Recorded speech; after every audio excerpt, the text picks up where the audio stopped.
one of the more popular searches on Google right now are, what is a tariff, what are tariffs, and how do they work? Now you want to know how a tariff works, or even what is a tariff. You're about to find out. Not only are you about to find out, but you're about to find out you are the one that pays for it. We are the paying party. The country or China doesn't pay for it. The American company pays for it and passes it on to you. So you're barely finding that out because of how popular the search is right now. But you didn't take the time to figure it out prior. But now you're like, oh shit, what is a tariff? Man, who's gonna pay for a tariff? Yeah, you're gonna find out. And companies are already preparing for that. They're already buying product ahead of time. Do your homework. Do your research, okay? Don't be a dumb shit. And then afterwards, because let's be honest, you didn't care about the tariffs. You don't care about the economy. You really wanted your guy in office. So it's already started. I import products from overseas. Products that are made of materials that are not produced here in the US. They haven't been produced in the US for, 50, 60 years. So no matter how much I wanted to pay, I could not get these materials here in the US. And all of my manufacturers have sent me emails letting me know that because Trump was elected and he has threatened tariffs, all of the pricing will go up in January in anticipation of these tariffs. So the goods that I buy will cost me more money, not the other country, and then I will have to raise prices that I sell them at to make that up. So it's already started, and for people who didn't realize what a tariff was, you're about to find out, okay? Because it's going to affect everything that you buy. Because there's not a product on the shelf that doesn't have some element of it that comes from another country. So, good luck. This is really going to be a long ride. I know the thing about this whole thing is the fact that it is not just the Democrats that is going to pay for all of this. Even the Republicans are also going to be affected by everything that is happening. And you guys, whenever there is a policy, it is everybody that it affects. It does not just affect one particular people, but because you voted blue or because you voted red, then the policy won't affect you. No way. Everybody going to share in the shege, and this is not making a lot of sense. Trust me, it's going to be a long ride for the next, I think, 4 years or thereabout. Anyway, guys, let me know what your thoughts are in the comment section. Let's go ahead and watch what other creators are saying about this whole tariff thing. Okay, let's find out what they are saying. Okay, please subscribe to my channel if you have not, and do give this video a thumbs up. Let's go watch their videos, then we'll come back and we'll talk more about it. I think a silver lining of Donald Trump being elected into office is that now he and his administration actually has to govern. And I believe his policies are truly wildly unpopular. And now it's like show and prove, right? Because you wanted to listen to Joe Rogan's podcast. When you turn 26 and they deny you health coverage because you have a pre-existing condition, then you'll learn. You know what I mean? Because you try to use logic and facts and congruent arguments with MAGA, and it doesn't get through. So when their insulin is 5 times as much under a Trump administration, like, good luck. Like, when your cousin gets deported under this administration, like, good luck, because we tried to tell you and you're not taking it in. You're just like, oh, socialism, Marxism, it doesn't, oh, these policies don't work. Okay, show us yours. And I think they're going to fall flat on their face. Or not. And it will be good. Either way, it is what it is. Trump is getting rid of the Department of Education. I have school-aged kids. So So what does he mean by that? It took me a hot minute to find straightforward information about what he was talking about that wasn't emotionally charged. And what I found out by this is, yes, he is getting rid of the Department of Education, but on the federal level, he's bringing it to more power to the states. Generally, this is what the Department of Education does. So if we got rid of that, each state would decide its own funding, policies, rules for schools. People like this idea because they think that their local leaders understand their communities better than the federal government, which might make the schools more responsive to the local needs. But on the other hand, losing funding might hurt poorer schools. And with states having different standards, it could create gaps in education quality. Also, those students that rely on federal protections, like those with disabilities, might lose their funding based on if their state changes their policy. So, pros, moving the power to the states might give the local areas more control. Cons, it could create major differences in the quality of education and protections. Hopefully now you understand and it's a less scary concept.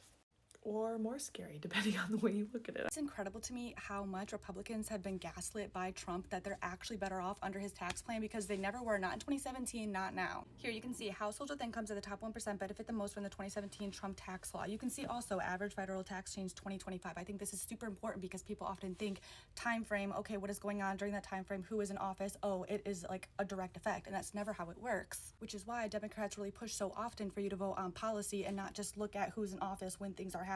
Okay, what actually happened, what policies were passed, all of this in order to get us to this point. As you can see from this, the top 1% is who is benefiting the most. And in this chart here, you can see that the tax increases and decreases between Harris and Trump for what they're running for on those policies. And you can clearly see that the most common person, all of us, are going to benefit the most under Harris, not Trump. So what this is all saying is that in all, the tax proposals announced by Harris would, on average, lead to a tax cut for all income groups except for the richest 1% of Americans. In contrast, for Trump's tax plan, it would on average lead to a tax increase for all income groups except for the richest 5% of Americans. This isn't even diving into the corporate tax cuts. So one thing you really need to understand is that money comes from somewhere. So if he's making cuts for the richest people and the corporations and people that are bringing in the most money, that money, there's a deficit there. It has to come from somewhere. It's coming from us. And what Trump has sold you the idea on is that deficit is going to be filled by other countries by increasing tariffs on imported goods. And he's saying, okay, China, we're going to increase the tariffs to 60% on goods that are imported from China. And a lot of you,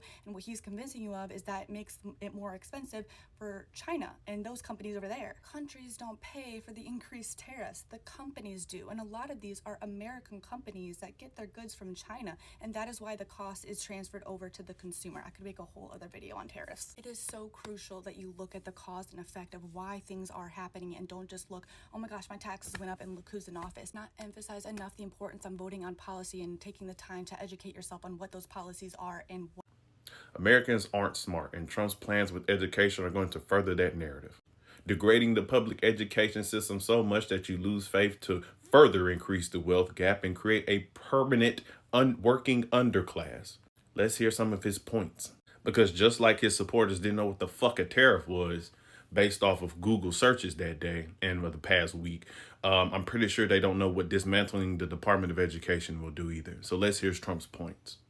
10 key ideas that will power our movement for great schools. First, we will respect the right of parents to control the education of their children. Private schools. Second, we will empower parents and local school board to hire and reward great principals and teachers, and also to fire the poor ones, the one whose performance is unsatisfactory. Coming for teacher they will unions. be fired. Like on The Apprentice, you're fired. Third, we will ensure our classrooms are focused not on political indoctrination, but on teaching the knowledge and skills needed to succeed. Reading, writing, math, science, arithmetic, Arithmetic is math. and other truly useful subjects. Fourth, we will teach students to love their country, not to hate their country like they're Separation of taught church and right state. now. Fifth, we will support bringing back prayer to our schools. Sixth, we will achieve schools that are safe, secure, and drug-free, with immediate expulsion for any student who harms a teacher or another student. So no Seventh, fights. we will give all parents the right to choose another school for their children if they want. It's called school choice.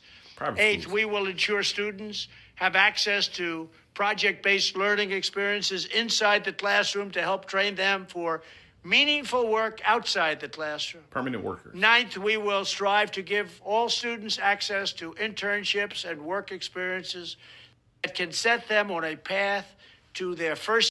So are those internships going to be paid? Oh, my bad. Him saying math and arithmetic were two different subjects just lets me know why people identified with him. But I wrote down notes. Let's get into them. So this notion that the states don't control the education within their states is a false narrative. But Jimmy Carter created the Department of Education in 1980 with different entities within, such as the Department of Agriculture, which is over school lunch. So if your child is, in need of school lunch, with most children within poverty that is their only meal of the day. Good luck with feeding your children. Now, the Department of Education can only recommend teaching and curricula.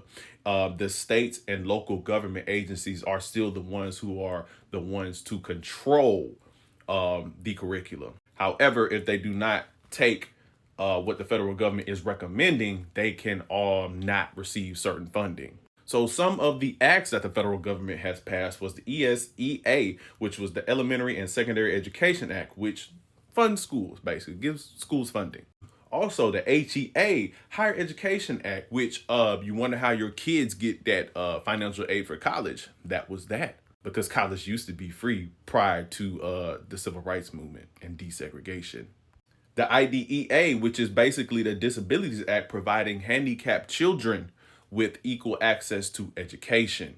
And another one, which was the ESSA, which was actually created and passed by Obama in 2015, which is the Every Student Succeeds Act, which amplified and increased states' rights to have more control over education. That's crazy, right? Obama passed that. Oh, man. So state and local governments are in charge of operating and maintaining public schools, establishing and selecting curricula, regulating teaching methods and material, setting standards for teachers, setting requirements for students to graduate, while the state also provide models and locals develop their own curriculum. So essentially, the state can provide the model. However, even the local, like your city, can then take from that model and still develop their own curricula for the students. Now, I've talked about this before on some of my videos, where I believe that, especially after the pandemic, that they want to continue to degrade public education in order to privatize public education, because most frontiers have been taken in order to make money, pioneers making money, i.e. businessmen, wealthy people. One of the few places that hasn't been touched is public primary education. And I believe they want to privatize that because private equity wants to ingrain itself in everything. So you're going to continue to see the destruction of public education and the expansion of charter and private schools, i.e. money, paying for education outside of college. That is what school by choice means, basically allowing your children to go to private school. And the children that won't be able to afford that will probably get some type of homeschooling where they'll just send you some bullshit and they'll learn like they did during the pandemic. Some AI teacher will teach them. Because the pandemic also showed that most parents don't give a fuck about their kids' education, nor can they help them because they're dumb too.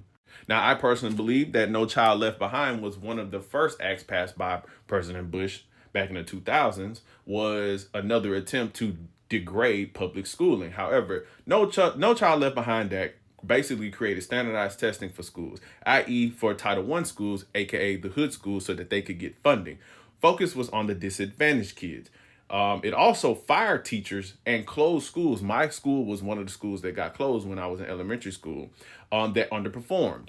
This essentially made the Teach for Testing curriculum that we know now, because public schools are primarily funded through local property tax. So that would mean that lower properties in impoverished areas are going to have less funding for their schools. So the idea was No Child Left Behind was the federal government was going to come in and make up for that. So a lot of schools changed their curriculum. The states and the cities followed so they could get that funding. Because at the end of the day, more privileged kids are going to do better than impoverished children, regardless, period. So this essentially created this bubble where they would ignore the smart kids, ignore the not smart kids, and specifically focus on the middle group so that they get the test scores up so that they could continue to get the federal funding. Now, in Trump's first term, Betsy DeVos, which was a controversial addition to the Department of Education because she had no background in education, but what she did have background in were charter schools and school vouchers. So essentially moving forward, this school for choice, what they're going to try to push is scholarships and tax incentives and donations to private schools who will accept scholarships for kids who cannot afford them. And without the Department of Education to oversee that equal distribution of those scholarships are there, who's going to benefit from that? Who's not? And majority of the people that voted for him, which were poor whites, are going to take some of the biggest hits from all of this.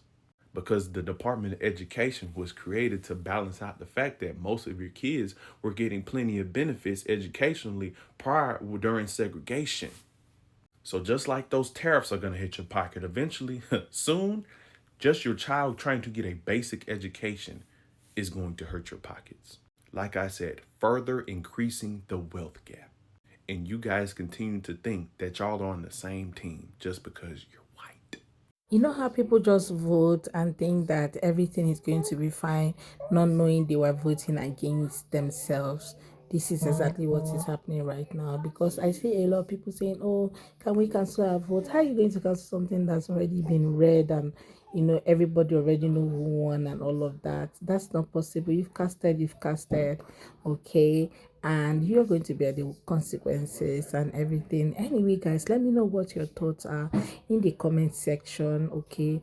Let me know what you think about this whole tariff thing that is happening and how all of these people, everything that everybody has said, let me know what you think in the comment section. I'll be here to read from you. Please do well to subscribe to my channel if you have not already, and also do give this video a thumbs up.